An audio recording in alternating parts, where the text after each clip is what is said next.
Caput. Desde el lugar de las utopías. ¿Querés arrancar la mañana bien informado? Infosiberia, las noticias en tu celular. Manda un mensaje de WhatsApp al 11 3205 8813 y recibilo gratis todas las mañanas. Infosiberia. ¿Cómo puedo hacer para escuchar Radio Caput en el celular? Primero lo importante. Prenda el teléfono.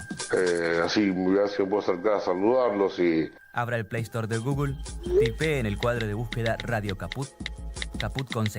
No desesperes, es la única que hay. Toque el botón instalar y espere unos instantes. La aplicación de Radio Caput ha sido instalada exitosamente. Busque el icono en su celular. Los quiero mucho, los aprecio y los admiro mucho, lo que hacen, los felicito. Y podrá escuchar la única e irreemplazable programación de Radio Caput. Sería un placer para mí, realmente. Radio Caput. Radiocaput.com. Estás conectado. Estás en Caput.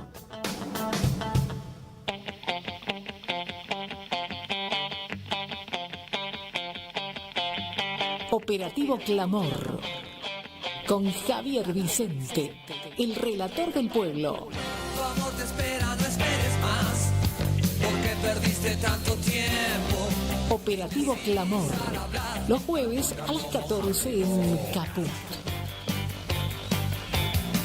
Entre lujurias y represión, bailaste los discos de moda y era tu diversión, burlarte de los ilusionistas.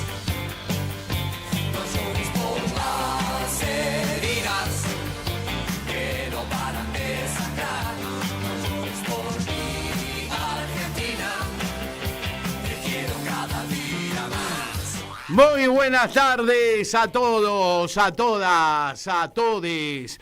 Aquí estamos en la tarde de Radio Caput, en la continuidad de la programación sensacional que tiene Radio Caput después de Leonardo Greco, de Greco con K, que nos ha dejado la audiencia bien caliente. Aquí estamos arrancando nuestro programa de este jueves, en un jueves muy especial, por cierto, ¿no? Siempre con nuestra consigna de Telam no se cierra. Y por supuesto solidarizándonos con la muchachada de la agencia que está en este momento acampando frente a las puertas de la agencia Telam y realizando su tarea de siempre a través del portal somostelam.com.ar. Y bueno, por supuesto que en un día donde además estamos siguiendo todas las alternativas de lo que está ocurriendo en el Congreso Nacional y específicamente en la Cámara de Senadores, donde allí estamos expectantes por lo que pueda llegar a pasar con lo que tiene que ver con el DNU, la posibilidad de que finalmente en el Senado se rechace el DNU que instala la dictadura anarcocapitalista en la Argentina, que rige desde hace 3 meses, nada menos ni nada más, la vida de los argentinos, y que es necesario que sea rechazado por la Cámara de Senadores, después por la de Diputados, porque es abiertamente inconstitucional. Eso está más que claro, ¿no es cierto?, que el DNU es abiertamente inconstitucional. Pero vamos a lo que tiene que ver con este día tan especial, porque así como se está tratando el posible rechazo del DNU en el Senado, hoy estamos haciendo nuestro programa dedicado a la memoria del gran Jorge Dorio, que ayer nos anoticiamos de su fallecimiento, el querido Jorge Dorio, que tantas satisfacciones nos dio durante toda su carrera profesional, a la que hemos seguido, por supuesto, con ahínco, con ganas, y a quien conocí personalmente compartiendo algunos medios, como Radio Nacional invitado algunas veces al 678 que él conducía, uno de los mejores conductores de 678, aunque por supuesto Lucho Galende también lo fue y Carlos Barragán ni hablar, pero bueno, ya vamos a estar escuchando a Dorio en algunos de sus aportes que siempre fueron muy importantes, muy interesantes, de una enorme cultura y de un enorme aporte a la comunicación democrática en la Argentina. Y eso es lo que está en juego hoy en día, ¿no? Está en juego la democracia y está en juego la soberanía. Y precisamente hoy es un día que aporta a la soberanía de los argentinos y aporta mucho desde la memoria, tan importante que es la memoria y que la vamos a activar más que nunca la semana próxima cuando nos aproximemos al Día de la Memoria y a ese 24 que promete ser multitudinario e inolvidable. Un día como hoy nacía don Juan Manuel de Rosas, nada menos ni nada más, el brigadier general don Juan Manuel de Rosas, quien fuera gobernador de la provincia de Buenos Aires. En un momento de una Argentina de facciones, ¿no es cierto? De una Argentina que trataba de constituirse como una nación, todavía no lo era, porque en definitiva la Revolución de Mayo, la de 1810, fue una revolución capitalina del puerto de Capital. En 1816 las provincias estuvieron presentes en el Congreso de Tucumán, pero todavía no existía la Argentina como tal. Sin duda que la Argentina empezó a configurarse como nación a partir de la creación de la Confederación Argentina. Y quien hizo la Confederación Argentina fue don Juan Manuel de Rosas. Siempre uno recuerda que la consigna era Rosas, San Martín, Rosas, Perón. Era como la trilogía de la soberanía. Y bien instalado ese eslogan en la memoria de aquellos que somos parte del campo nacional y popular y de los argentinos todos. Porque sin duda que Rosas fue un bojón en la soberanía nacional, esa que hoy está en juego, esa patria que hoy se quiere rematar al mejor postor, fue la construcción durante muchos años de muchos grandes héroes que dieron su vida en pos de la nación argentina, de la creación de la nación argentina, y uno de ellos fue sin lugar a dudas don Juan Manuel de Rosas, creador de la Confederación Argentina, quien inició la patriada en la lucha contra el puerto de Buenos Aires, contra el unitarismo, y sobre todo contra la posibilidad de que las naciones extranjeras se hicieran dueñas de nuestro país, se hicieran dueñas de nuestro río, y por eso todos recordamos lo que fue aquella gesta inolvidable de la Vuelta de Obligado, que fue justamente una patriada de don Juan Manuel de Rosas.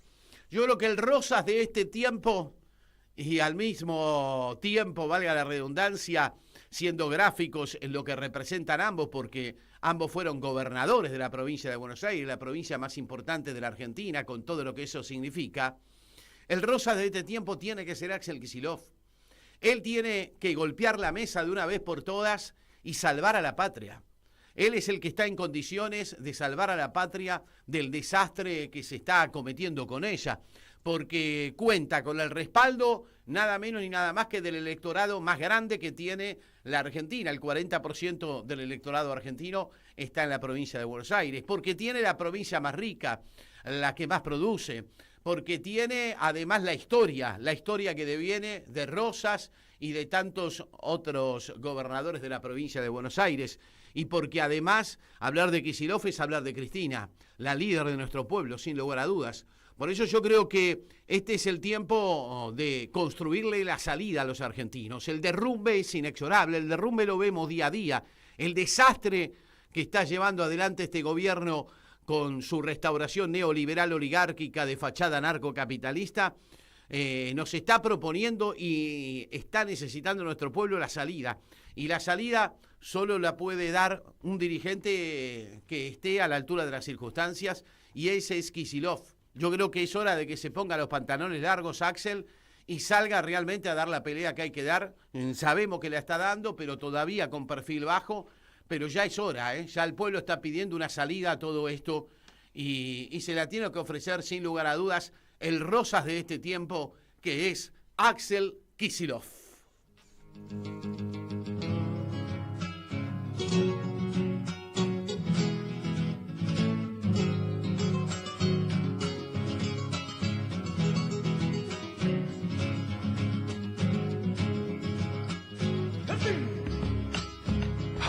fusilado a Dorrego, la patria está desangrando. Por la ambición del poder, la libertad peligrando. Por la ambición del poder, la libertad peligrando. Revuelo de ponchos rojos, palau de la Guardia el Monte. Ya viene don Juan Manuel trayendo la paz y el orden. Ya viene don Juan Manuel trayendo la paz y el orden. ¡Que viva el restaurador! Grita el pueblo, se alboroza. ¡Viva la Federación! Y don Juan Manuel. Ahí está Rimoldi Fraga haciendo su revuelo de ponchos rojos, recordando hoy el nacimiento de Juan Manuel de Rosas. Y alguien que es de la provincia de Buenos Aires, del conurbano bonaerense, y en este caso intendente de la Municipalidad de Esteban Echeverría, es Fernando Grey, a quien ya tenemos del otro lado de la línea. ¿Cómo le va, intendente? Gracias por atenderme, soy Javier Vicente aquí en Radio Caput. Muy buenas tardes. ¿Qué tal, Javier? Bueno, muchas gracias a vos y a todo el equipo por la comunicación. No, por favor, gracias a usted, porque esta tribuna se ha convertido en una tribuna que, entre otras cosas, reclama por el no al cierre de la agencia Telam. Y sabemos que usted ha presentado en las últimas horas en la justicia, no sé si será un proyecto, una denuncia, usted me lo va a interpretar bien, junto al doctor Barcesat, un pedido para que la agencia Telam no se cierre, ¿no es cierto, intendente? Sí, están pasando cosas muy graves en el país. Entre ellas, bueno, intentan privatizar una serie de empresas, cerrar otras, como es el caso de Telam, donde acá trabajan más de 700 profesionales, hombres y mujeres de la comunicación, en su gran mayoría muchos años llevan en la agencia, que realmente tienen toda una vida, toda una trayectoria vinculada a la comunicación. Y la agencia Telam es la agencia más importante de nuestro país, la más importante con más trayectoria en Latinoamérica. Todos los países importantes del mundo tienen su agencia estatal de comunicación para garantizar la libertad de expresión, la soberanía informática, la equidad territorial de la información, porque nuestro país es inmenso y para que todos los medios del interior, independientemente de su magnitud, puedan recibir información y se pueda comunicar las cosas que pasan, esta agencia Telam cumple una función fundamental. Por eso nosotros, frente a esta situación donde pretenden cerrar, y el presidente ya lo ha dicho que la va a cerrar, les ha dado lo que ellos llaman una dispensa al personal, con lo cual está desaceptado de sus funciones. Ya esta va a ser la segunda semana, y frente a la gravedad que significa, porque basan este cierre de la empresa también en el DNU 70, que es este famoso DNU que sacó, uno de los primeros que sacó, y que ahora está discutiendo con su propia vicepresidenta qué van a hacer con ese DNU, y se han salteado todos los pasos constitucionales, porque quieren cerrar la agencia en base a un DNU, ese DNU es nulo de nulidad, porque no ha pasado por el Parlamento, por el Congreso de la Nación, donde tienen la obligación de pasar ese DNU, y este gobierno que habla tanto de las instituciones, de la legalidad, de la Constitución, no cumple la Constitución. Entonces, en primer término, lo que me he presentado, acompañado por el patrocinio letrado del doctor Eduardo Barcesat, donde manifestamos la nulidad, el pedido de nulidad de este decreto de DNU 70, por un trámite, entre otras cosas, por el trámite parlamentario, es de nulidad absoluta. Después nos preocupa y manifestamos el cierre de la agencia, por lo que significa, por las razones estas y otras razones más que fundamentamos en la causa, por lo que significa el acceso a la información, que se vería cegado, y bueno, y no también esto produce un perjuicio muy grande al sistema de comunicación de nuestro país, porque el cierre de Telam favorece a determinados monopolios informáticos, porque precisamente Telam es lo que garantiza es la pluralidad de voces, Claro. Cada medio tome la noticia y a partir de ahí, bueno, hay una pluralidad de voces y de opiniones. Hay un dato fundamental, intendente, para mí en esto, que tiene que ver con el hecho de que la agencia Telam y el trabajo que hacen los periodistas allí, lo que le da hoy en día a la información es veracidad, porque con tanta circulación de información falsa, fake news y demás, la agencia Telam sin dudas que tiene ese lugar de darle veracidad a los hechos, ¿no es cierto? Se lo ha ganado a través del tiempo. Y quitar a la agencia Telam de la comunicación es alimentar las falsas noticias y la circulación de información falsa. Sí, Telam le da profesionalismo, objetividad, seriedad y un trabajo riguroso, porque vamos a ser honestos, cuando un comunicador de cualquier punto del país toma una noticia de la agencia Telam, sabe que tiene una rigurosidad esa información y está chequeada y recontrachequeada. Hoy, si no existe más Telam, si hay otras agencias que ya se cerraron hace algún tiempo y no tenés fuentes del nivel de Telam, muchos medios se quedan sin esa principal base de noticias, no solo de noticias, sino también de documentos fotográficos. Claro. Y acá va la tercera parte de nuestra presentación. Nosotros lo que pedimos también es que se preserve el archivo de Telam. ¿Por qué? Telam está cercana a los 80 años y tiene el archivo fotográfico y documental más importante del país. Por ejemplo, toda la cobertura completa fotográfica de la Guerra de Malvinas la hicieron muchos reporteros, pero fundamentalmente la hizo la agencia Telam y tiene la mayor colección fotográfica de la época, con lo cual para nosotros es patrimonio histórico nacional y debe preservarse ese archivo fotográfico y documental porque es parte del acervo cultural de nuestro país. Por eso también pedimos judicialmente que se proteja esto. Qué importante, qué importante. Aquí lo tengo a mi compañero Gabriel Agote para hacerle una pregunta, intendente. Sí, cómo no. ¿Cómo le va, Fernando Grey?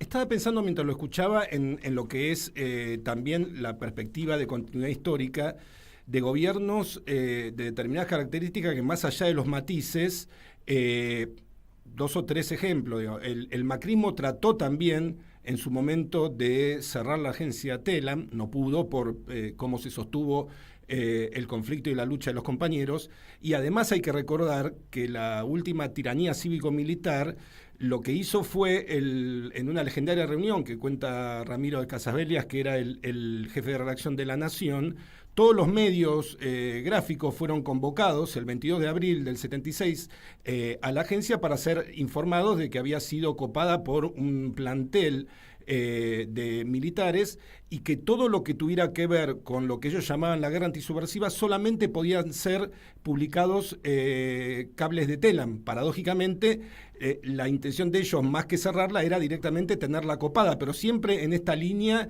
de atentar contra lo que es la independencia de criterio, la profesionalidad y el trabajo de la agencia. ¿Usted ve, digamos, en esa continuidad un avance recurrente y cada vez mayor de lo antidemocrático, lo goebbelsiano y lo hitleriano en la comunicación en la Argentina? A ver, yo veo con mucha preocupación que se trate de acallar voces. La agencia, todo país, como les decía, tiene una agencia nacional. Como tiene una aerolíneas de bandera, como tiene un correo nacional, son cosas que, a ver, no se discuten. Después podemos ver la eficiencia y podemos ver la planta de gente, podemos ver los gastos y demás. A lo que el gobierno debe hacer, como está haciendo acá, es hacer que las empresas sean eficientes. Ahora, acá están tomando medidas improvisadas al voleo, porque acá primero arrancaron con que 41 empresas las iban a privatizar, arrancaron con Telam, no se sabe por qué Telam, la verdad que hay una especie de ensañamiento del presidente, porque fíjense que el presidente de las 41 empresas, la que permanentemente menciona hasta en la apertura de sesiones, fue específicamente Telam. Exacto. Uno diría, ¿por qué habla de Telam? A ver, bueno, tienen como un ensañamiento lo que ha hecho el vocero presidencial, que es burlarse del cierre de Telam, donde hay 700 familias, porque son familias acá de la comunicación, que se verían afectados seriamente en su trabajo, un vocero presidencial que se burla porque se cierra la agencia. La verdad que esto ni siquiera merece muchos comentarios. Por eso yo creo que han llegado demasiado lejos. La verdad que pocas veces se ha visto algo así. Acá han avanzado hasta el nivel de que han dispensado al personal. Está cerrada hoy, dieron de baja el sitio, o sea, hoy Telam no está funcionando, está literalmente cerrada. Hablo también como usuario, porque nuestro municipio es usuario de Telam. Los municipios y las provincias somos usuarios, recibimos la información de todo tipo, desde el pronóstico del tiempo, que las alertas, hasta, bueno, todo tipo de información que tiene que ver con el interés diario de una comuna. La verdad es que han avanzado a la dispensa del personal que hoy realmente no está claro cuál es la situación laboral. Por eso creemos nosotros que tenemos que defender esta agencia en todos los ámbitos que podamos. Vamos a defender la agencia. Bueno, acá estamos en los tribunales contenciosos administrativos de Cava, iremos hasta las instancias que correspondan, nos irá bien, mal o como sea, pero tenemos que defender la agencia. Qué importante, intendente, que usted asuma esta postura, siendo que, por supuesto, le demanda mucho tarea a la intendencia. De hecho, usted es uno de los intendentes que mejor imagen tiene de parte de su pueblo, ¿no? Y aprovechando justamente eso, cuéntenos un poco, Fernando Grey, ¿cómo está la situación? Una barriada popular como es la de Esteban Echeverría, ¿qué se está viviendo con estos meses ya de gobierno, yo digo gobierno neoliberal con fachada anarcocapitalista? Y a ver, preocupación, porque, mira, te lo voy a graficar de la siguiente manera. Nosotros el mes pasado, la factura de luz del alumbrado público fue de 70 millones. Me acaba de llegar la factura ayer, 270 millones de luz, el municipio. 270 millones mensualmente, imagínate. La verdad que es un disparate que te desequilibra todas las cuentas. Y no estamos recibiendo ayuda porque recibamos ayuda alimentaria, no el municipio, sino la gente, donde el Ministerio de Desarrollo Social daba ayuda alimentaria, donde tenemos más chicos y chicas inscritos en las escuelas públicas. De a poco te das cuenta que empieza a haber más gente en el hospital, y que es por la falta de trabajo y de cobertura social. Y realmente nos preocupa. ¿Cómo viene el pago de tasas municipales? La gente está dejando de pagar también, ¿no? Sí, ahí la verdad que están haciendo, esto debo reconocer, la gente está haciendo un esfuerzo inmenso porque vos pensás, tenés la tasa, acaba de aumentar la luz, ahora vienen las facturas de gas, aumentó el transporte. Todo esto que te digo también nos hemos presentado nosotros judicialmente. En todos estos casos, en transporte, estamos en un juzgado federal luchando por el aumento de transporte. Mañana se va a discutir en la ciudad de Buenos Aires el aumento de subtes y de autopistas. El subte lo quieren aumentar hasta un 500%.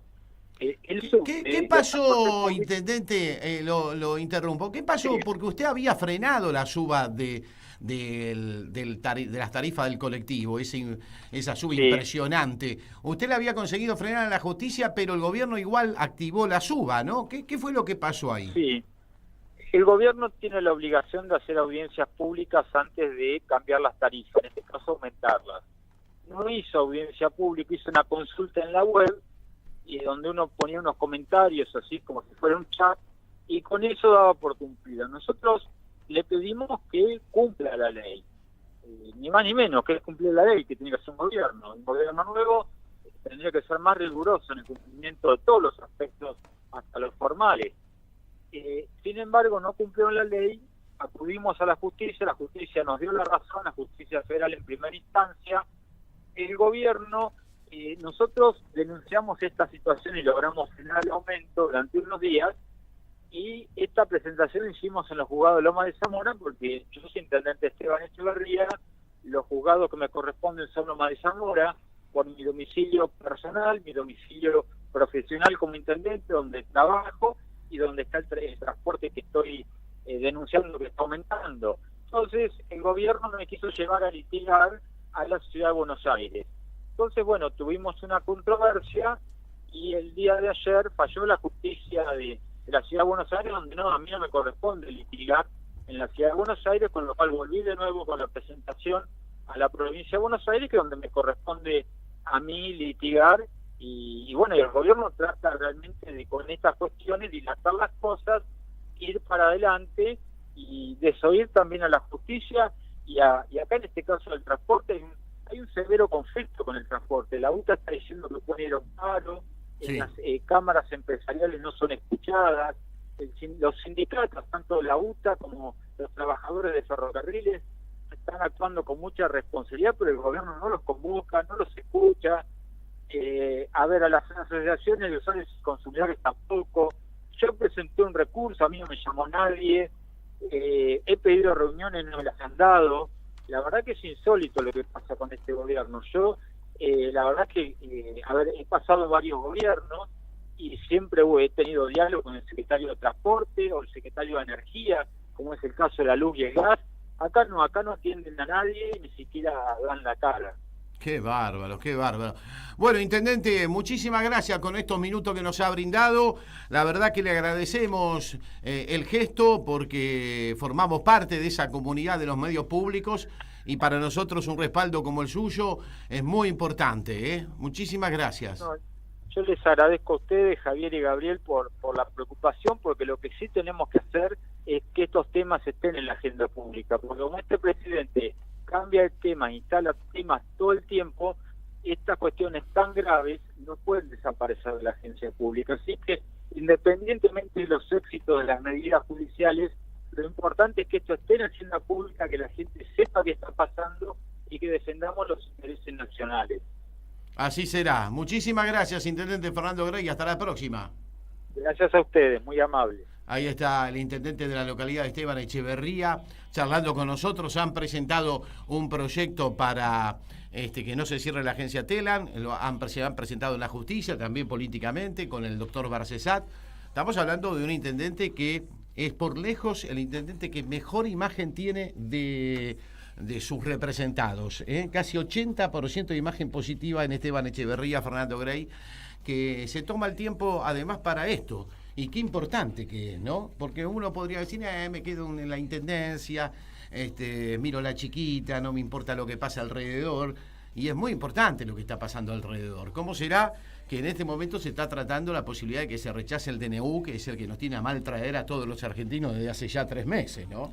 Y Javier, sobre todo a mí me parece que esa proyección en la cual un político local se siente parte de una totalidad y se implica en cuestiones nacionales, me parece que es muy oportuno, cuando no es casualidad que, además de avanzar sobre la prensa y la opinión independiente, como todos los gobiernos autoritarios, dictatoriales y tiránicos que ha habido en la Argentina, también ante esos rumores y ante esas instalaciones, como decía el intendente, permanentemente seteo de agenda, donde se empieza a hablar de autonomías provinciales y de desguace de regiones de la patria, me parece que la proyección política de un intendente vinculándose con estos grandes temas estructurales del país es muy saludable.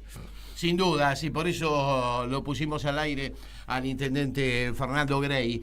14:32, ¿qué le podemos contar a la audiencia a esta hora? Bueno, que se sigue desarrollando la sesión en el Senado de la Nación. Hubo quórum para el tratamiento, entre otros temas, del famoso DNU. Qué importante sería que pueda rechazarse este DNU en el Senado, ¿no? Qué golpe político sería en medio de una interna desatada entre el presidente de la Nación y la vice, querido Gabriel Agote. ¿Qué estás viendo ahí? ¿Qué estás viendo? Yo considero todas las posibilidades, ¿no? Hay algunos que dicen, guarda, no te coma la curva, que es una puesta en escena, que no hay tal interna. Eso es lo que estaba pensando. Hay que ver si no son lo que nosotros llamamos en prensa globos de ensayo o pruebas para ver como respuesta, digamos, pensemos que en enero Juan Grabois decía que fue uno de los que denunciaba que había una entente y un pacto entre Victoria Villarruel y Macri como para pensar en una alternativa, en una fuga hacia adelante, una suerte de golpe palaciego, si ocurriera un desgaste muy acelerado de la figura presidencial. Pero a mí me parece que hay mucho de puesta en escena en esto. Hay que ver qué es lo que están tratando de... En este momento arranca el debate apuntar. del DNU. Está hablando el senador por Formosa, José Mayans. Arranca el debate por el DNU y vamos a ver finalmente cuándo se vota, ¿no? Seguramente habrá varios oradores. Pero vamos a saludar al sociólogo, investigador e intelectual del campo nacional y popular, docente, por supuesto, además profesor universitario, en un día donde hoy las universidades, toda la comunidad universitaria está de paro, ¿no? Por la situación que se está viviendo allí en las universidades públicas. Vamos a saludar a Alejandro Kaufman. ¿Cómo te va, Alejandro? Muy buenas tardes, gracias por atenderme. Soy Javier Vicente junto a Gabriela Agote. ¿Cómo estás? Hola, mucho gusto. Buenas tardes, gracias. Bueno, ¿cómo estás viviendo este día de paro prácticamente de toda la comunidad universitaria, haciendo visible la situación que se está dando, ¿no? Sí, es la respuesta a una amenaza existencial que nos hace este gobierno a las universidades públicas, que es de una gravedad inusitada, como no había ocurrido de los peores golpes de Estado, ¿no? Uh-huh. En ese sentido, vos el otro día escribiste una nota muy interesante en página 12, donde hablas de la crueldad. Es la primera vez que escucho hablar de la crueldad como forma de hacer política, ¿no? ¿Qué significaría eso, Kaufman? Sí, lamento que sea la primera vez, porque me parece que un error que se comete con la crueldad es aceptar lo que la derecha dice de la crueldad, que es estetizarla, convertirla en un objeto de moda, en una opinión, cuando es una política que sirve para mortificar, para subestimar, para producir una destrucción de los cuerpos, ¿no? Eso es el fascismo. El fascismo es una política de la crueldad. No es ninguna novedad, pero para la Argentina sí es una situación inédita, ¿no? No habíamos tenido algo así hasta ahora nunca. Es decir, que la crueldad en clave política sería algo así como que quienes la llevan adelante lo que hacen es disfrutar de que sus representados, porque no dejan de ser eso, el presidente es presidente de todos los argentinos, la tienen que pasar mal, como que ellos tienen satisfacción en la medida en que el pueblo argentino la pasa mal. Plantear que hay una política de la crueldad no es la satisfacción el aspecto principal, porque puede no haber satisfacción, ¿no? Ajá. Es decir, cuando Hannah Arendt asiste al juicio de Eichmann, ¿no es cierto?, y escribe un libro, plantea que ahí no hay goce de la crueldad. O sea, la crueldad puede ser mecánica, puede ser fría, puede ser administrativa. En el caso actual tenemos las dos cosas. Tenemos una crueldad administrativa, que es el déficit cero, el economicismo, las lecciones que Milei viene hace varios años dando 24/7 sobre lo que él llama economía, que es una superstición. Y por otro lado está también el goce. Pero el goce ni siquiera es lo principal ni lo único, es un adorno, digamos, ¿no? Me parece que si ponemos el acento en el goce, perdemos de vista el objetivo político de la crueldad, que es el odio, la separación, el egoísmo, el individualismo, la indiferencia. Y los negocios, ¿no? Porque siempre atrás de estas cosas hay negocios. Y el fundamento son los negocios, es decir, en el fondo la crueldad proviene de los negocios, porque un negocio es algo que yo hago por mi interés, y no me importa nada más, lo hago para ganar, y alguien pierde. Donde alguien gana hay alguien que pierde, si no seríamos una sociedad igualitaria. Claro. Alejandro Kaufman, Gabriela Agote te saluda, ¿cómo estás? Hola, ¿cómo te va? Bien. Vos sabés que desde el momento en que leí el artículo hasta ahora y escuchándote, pensaba en lo que es lo que uno podría llamar la pérdida de la máscara, ¿no? Porque si pensamos en el macrismo y en continuidades y diferencias con la actual gestión, teniendo en cuenta que hay una entente política entre ambas identidades políticas, por decirlo así, el macrismo se disfrazaba de revolución de la alegría, se disfrazaba, tenía un como sí digamos, traía un gurú para enseñarnos a respirar, digamos, y había cuestiones así como de cierta estética de la comunicación, de la famosa frase "eso no es PRO", jugando con la sigla de Propuesta Republicana, que es el nombre de un partido que deja de lado lo representativo y lo federal en los primeros artículos de la Constitución. Pero vos sentís que de alguna manera hay, creo que lo hablábamos en la previa en algún momento con vos, esta cuestión de cierta administración de esa crueldad en la comunicación del gobierno como una suerte de grado cero, ¿no? O sea, que produce para mí como un estupor, y por un lado obviamente que asusa o le da de comer a quienes tienen ya una predisposición, un odio antiperonista, pero también producen esta cuestión de preguntarse si en algún momento todo lo que se está intentando fue algo que no fue anunciado previamente y que fue anunciado con esa violencia de la que vos hablabas, con esa crueldad y con esa amenaza permanente de la negación de la condición humana del otro y de la desaparición como fantasma. No sé cómo lo ves vos eso. Digo, ese cambio de registro entre el macrismo y el mileísmo.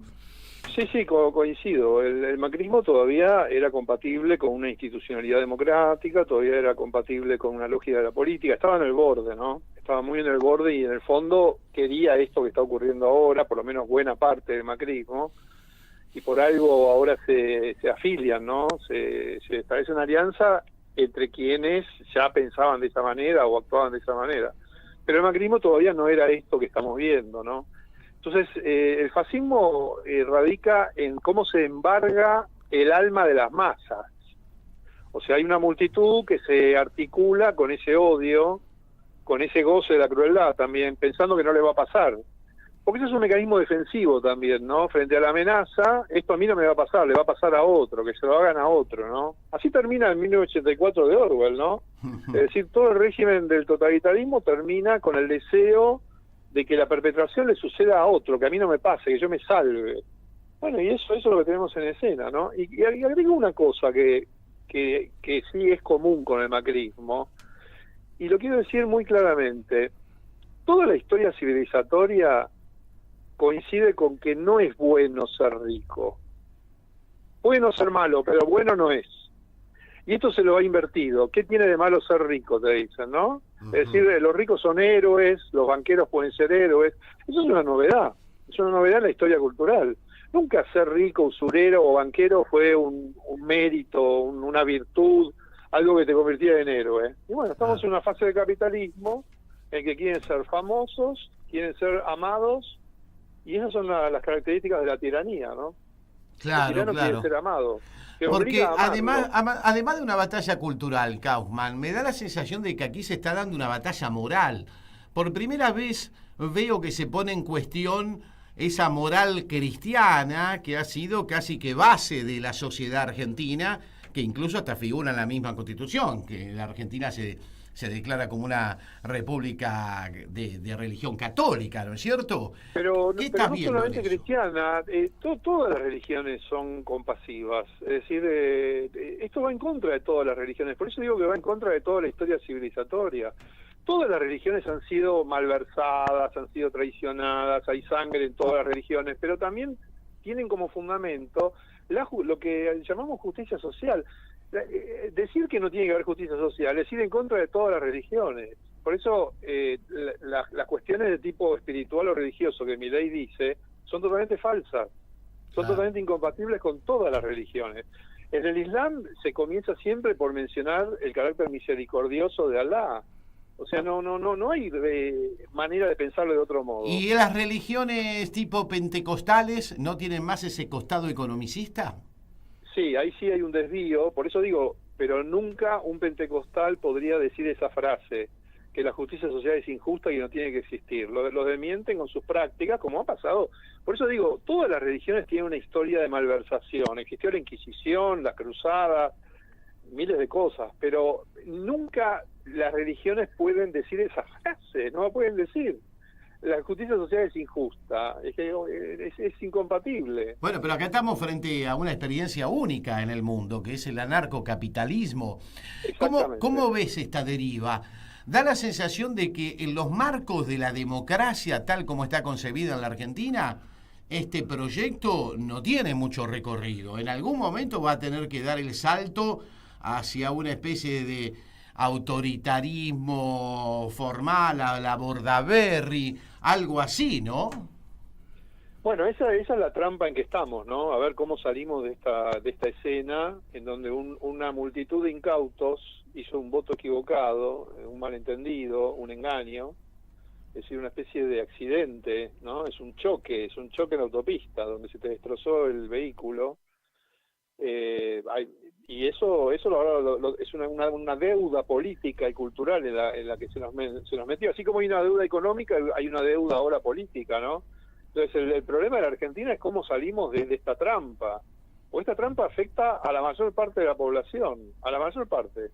Sí, yo coincido, 70-80% de la población va a sufrir las consecuencias de esto, Gabriel. Sí, yo me quedo con lo que decías, Alejandro. Yo siempre pienso en un juego infantil que es el juego de la silla, ¿no? Y en esta cosa que vos planteabas de a mí no me va a tocar y uno siempre piensa que no va a ser el que se va a quedar parado y que después de eso sabe lo que significa, digamos, Berlín. Y sabemos lo que es la metáfora de Berlín.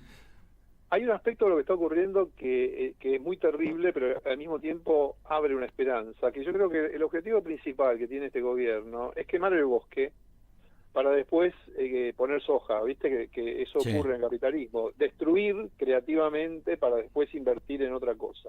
Y eso ya lo lograron, ya está, ya ganaron, porque el efecto de devastación que han producido en la clase media, en las pymes, en las empresas medianas. O sea, acá los únicos beneficiados son el capitalismo financiero y las grandes corporaciones.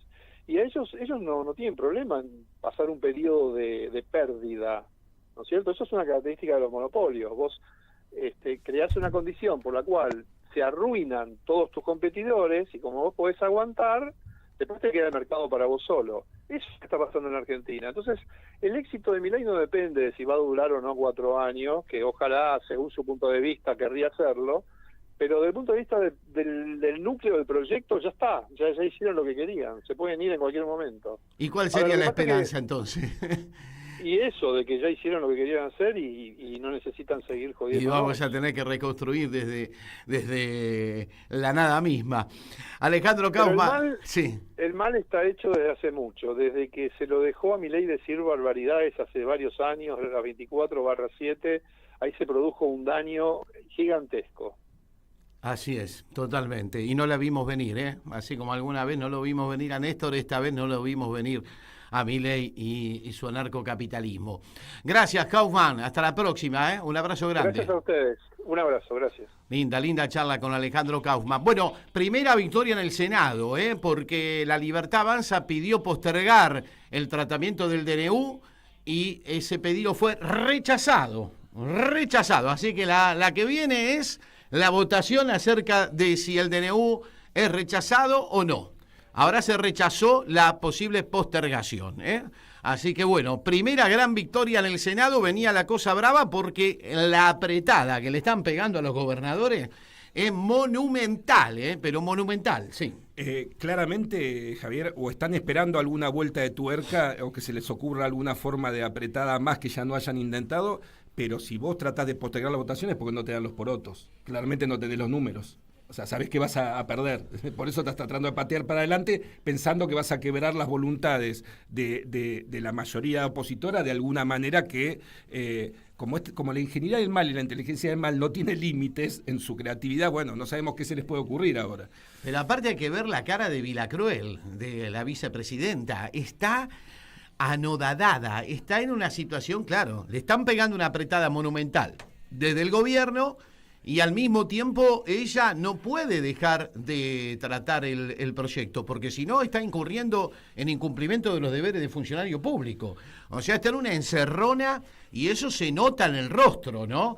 Estos muchachos se creían que gobernar era joda, y ahora están empezando a ver las verdaderas consecuencias de lo que significa ser gobierno y al mismo tiempo ser un gobierno que destruye la calidad de vida de la gente a la que está representando, ¿no? Que ese es uno de los grandes problemas. Yo me quedé pensando, Javier, que probablemente la presión y la ofensiva mediática en las redes y en el ejército de trolls que ocupa lo que era el Salón de las Mujeres en Casa de Gobierno, me parece que, más allá de lo que decíamos antes de una puesta en escena, también puede ser un paraguas por parte del sector más duro del mileísmo para cerrar toda posibilidad de que Victoria Villarruel se convierta en alguna suerte de alternativa junto con sectores del macrismo y forzar al macrismo a apoyar hasta las últimas consecuencias al presidente de la Nación. Sí, lo que pasa es que me parece que a esta altura de las circunstancias también el macrismo, o por lo menos el propio Mauricio Macri, se bajó, ¿no? Se bajó. El otro día con la declaración que hizo en Expo Agro, da la sensación de que ya ni siquiera confía en un posible pacto con el actual presidente, ¿no? No sé cómo la ves vos. Está jugando otra carta, está jugando la carta Villacruel o otra carta que tenga por allí, ¿no? También hay que tener en cuenta, Javier, que algo que está ocurriendo ahora, y me parece que no ocurrió durante el macrismo, que utilizó no solamente toda la plataforma territorial de la UCR, sino que logró mantener abroquelado a los distintos sectores del radicalismo que lo apoyaban. Me parece que ahora está habiendo desprendimientos o disidencias en el radicalismo funcionales al voto de la oposición contra el DNU, que también me parece que de algún modo fisuran la entente entre el macrismo y el mileísmo. No bajaron en diputados, para tratar la nueva movilidad jubilatoria. Por eso, bueno, también hay que ver qué pasa. Traicionaron. Una vez más, los radicales de Loredo, que son mayoría, traicionaron. Por eso también hay que ver qué pasa entre los sectores radicalismos en relación a los alineamientos del Senado con las provincias y lo que pase en diputados. También ahí, como decís vos, hay una fisura. ¿Conocés los alfajores peronistas? ¿Conocés los alfajores peronistas? No. Conocía los vinos, los calzados y una cantidad de... Bueno, todas esas cosas va a haber el próximo sábado en la Feria Peronista. En la tercera Feria Peronista, no te podés perder la tercera, que arranca este sábado por la tarde entre las 16 y las 20 horas, allí en Piedras 770, en el boliche de Mariotto, en el Victorial, en el Palacio del Victorial. La Feria Peronista, una vez más, como ya pasó para las Navidades, para la fiesta, que fue un suceso, ahora en el mes de marzo y en este caso invocando a la memoria, justo cuando estamos ingresando ya en la Semana de la Memoria y que va a tener al 24 de marzo como digamos, la piedra basamental de todo esto. Ya la tenemos del otro lado de la línea a Noelia Pastoriza, que es la autora de los alfajores peronistas que tan reconocidos son. ¿Cómo te va, Noelia? ¿Qué decís? Soy Javier Vicente junto a Gabriela Gote. ¿Cómo andás? Todo bien, compañero. ¿Vos? Bien, muy bien, muy bien. Aquí siguiendo el tratamiento del DNU, como si fuese un partido de fútbol. A ver si logramos rechazarlo, Noelia. Sí, ojalá. Estamos todos en la misma, esperando que sea rechazado. Así es. Bueno, pero contanos de qué se trata la propuesta de este sábado de la tercera Feria Peronista, allí en San Telmo, en la calle Piedra 770, en el Palacio del Victorial. Ya hicieron una en el mismo lugar a fines del año pasado para la fiesta, fue un suceso. Contanos un poquito a la audiencia para que este sábado se arriben hasta allí, Noelia. Mira, este sábado lo hacemos más que nada por la Semana de la Memoria, para reivindicar a todos los 30.000 compañeros desaparecidos, de los cuales quieren que nos olvidemos. Así es. Y no nos vamos a olvidar porque tener un presente o tener algún artículo que invoca a la historia del peronismo, de la década ganada de Cristina y de Néstor, es una manera también de hacer memoria, Noelia. Sí, totalmente. Y contanos, ¿en qué consiste la feria? A ver, ¿qué se va a encontrar la gente allí? Mira, en la feria, bueno, tenés indumentaria, tenés gráfica, tenés gastronomía, hay de todo un poco, pero el tema es poder juntar la cantidad de compañeros para poder gritar todos juntos memoria activa. Bien, Noelia, bien, qué interesante. El horario es entre las 16 y las 20, ¿no es cierto? Entre las 15 y las 20.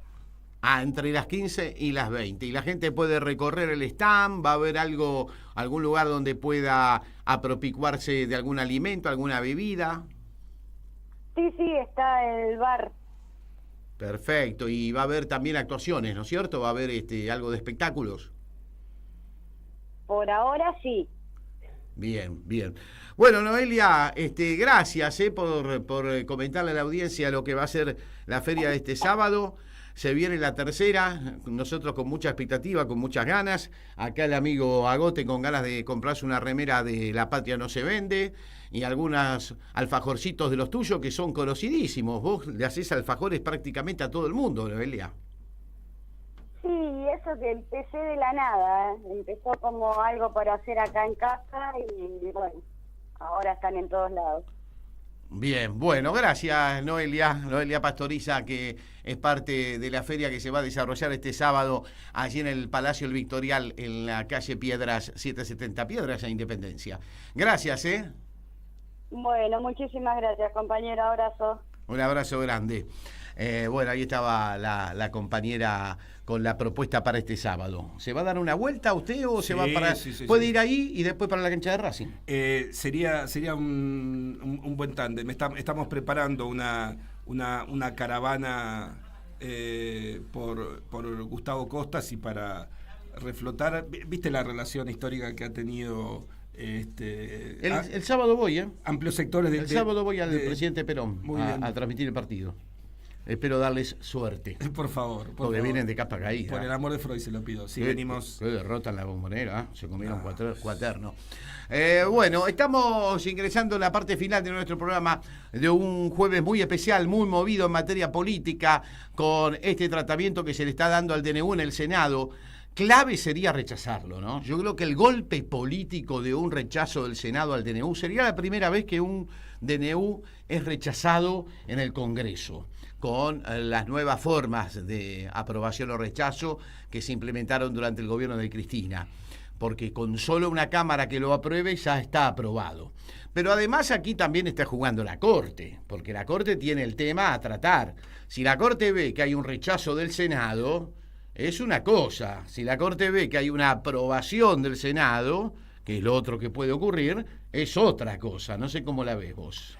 Sí, hay varios escenarios. A mí lo que me preocupa, siempre pensando en términos de qué sería lo peor que podría suceder, yo tengo cierto temor a que haya una jugada por abajo, por decirlo así, de boicot del DNU, buscando algo que ya verbalizó el presidente, que fue la amenaza del cierre del Congreso. Es decir, yo tengo el temor de que la beta autoritaria del gobierno lo lleve a forzar el callejón sin salida de lo institucional, de lo parlamentario, como para ver si tiene algún margen, por más que pueda sonar imaginario lo que estoy diciendo, de consenso como para impulsar.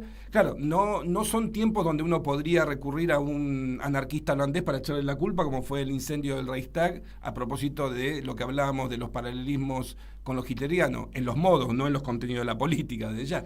Pero me refiero a los contenidos de la política económica en particular, no las de exterminio del nazismo. Pero a mí me preocupa eso, porque lo que habría que ver es qué clase de plebiscito o qué tipo de medidas se les podría ocurrir si la situación la tienen viento en contra. Es poco probable que se pueda aprobar esto, porque independientemente que después esto tiene que pasar a la Cámara de Diputados, como decís vos, ya hacia la Corte Suprema de Justicia sería todo un mensaje, después de la caída de la ley ómnibus, que haya una caída en el Senado, y diputado también estaría condicionado en estas cuestiones que decías vos, de plantear, por un lado, la cuestión de que el Congreso tiene que funcionar a favor de los intereses de la gente, y cuando se tienen que tratar determinadas leyes no lo hacen. O sea, es un permanente doble discurso, que eso sí es una coincidencia entre el mileísmo y el macrismo, a propósito de lo que hablamos con Kaufman. Bien, bueno, ahí se está tratando entonces en el recinto del Senado. Está en este momento hablando la senadora Adabel Fernández Agasti de Mendoza, y en un ratito, seguramente ya cuando pasen todos los expositores, se va a votar.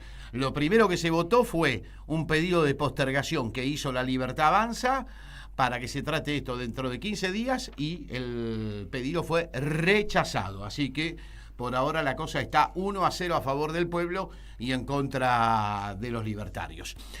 Nos vamos en un programa de este jueves que hemos invocado a la memoria del gran Jorge Dorio. Se nos fue ayer Jorgito Dorio, uno de los tipos más talentosos que tuvo la comunicación y la cultura en la Argentina. Viste que algunos medios lo tildaron de ex 678. Bueno, fue algo más que 678, que además fue un programón, y yo creo que fue uno de los mejores conductores que tuvo 678, sin desdeñar a Barragán o a Lucho Galente, que también fueron muy buenos, ¿no? Así María Julia Oliván. Pero Jorge Dorio era un tipo espectacular que ya en los inicios de la democracia empezó a participar de los medios y a abrirnos la cabeza en aquellos tiempos oscuros. Por eso quiero que nos despidamos con esta participación de Dorio en un debate que se dio en televisión, en un programa que en ese entonces conducía Diego Bonadeo. Está, por ejemplo, la participación nada menos y nada más que de Dalmiro Sanz. Dalmiro Sanz participa de este debate. ¿Qué debate que se daban en televisión? Sí, Martín Caparrós, Diego Bonadeo, padre de Gonzalo, y Dalmiro Sanz más Jorge Dorio. Con este audio de Jorgito nos vamos, Gabriel Agote, ¿qué te parece? Inolvidable, a propósito de esto que decís vos de la reducción a 678, El Monitor Argentino, el legendario programa ¿Con Martín Caparrós? Con Martín Caparrós, dirigido por Roberto Chenderelli, el legendario episodio sobre José Balbastro, el invento del escritor argentino, donde todos pisaron el palito. Fue una cosa... Un tipo genial, Jorge. Antes y después de eso, fue un y par una de persona aguas. maravillosa. Sí. Tuve la oportunidad de conocerlo, de tratarlo mucho. Una persona extraordinaria. Vuela alto, Jorge, que te vamos a tener presente cuando volvamos a hacer de la Argentina la patria grande que vos siempre soñaste. Nos despedimos con este audio de Jorge Dorio hasta el martes próximo. Y el sábado los esperamos allí en la Feria Peronista, la tercera Feria Peronista en el Palacio El Victorial. Pero hay más que eso, si me permite, querido compañero, y es que es un país, la Argentina, nosotros los argentinos somos dueños de un país que tuvo la posibilidad de pensarse como nación. Esto es, para un francés es mucho más complicado. ¿Cuándo se pensó como nación? Desde 1810 en adelante. Y en el 16 no se pensó como nación. En el 16 ya estaba pensada buena parte de las cosas. Sí, se volvió a pensar a comienzos de siglo, a finales del otro. Independencia y no se declaró nada. Pero sí, yo creo el 25 de mayo y el 9 de julio. Bueno, está como bien, hecho histórico. Está bien. Y voy a la historia que quería Dalmiro. De todas maneras, estamos hablando de la identidad.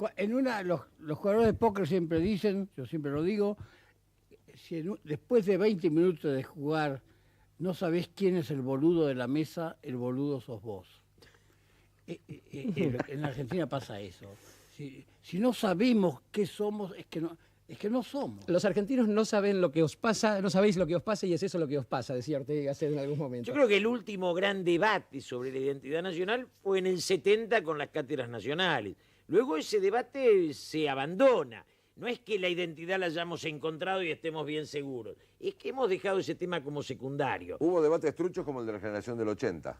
No tan truchos. No fue un debate trucho el de la generación del 80, caramba. Falaz, por lo menos. No sé si falaz. Hubo un debate y hubo un modelo de país que surgió de ahí. Somos también aquello que construyó la generación del 80. El problema es que después, como decía Julio antes, no se volvió a pensar más seriamente y cuando se pensó no se puso en ejecución un proyecto de país como sí sucedió con la generación del 80.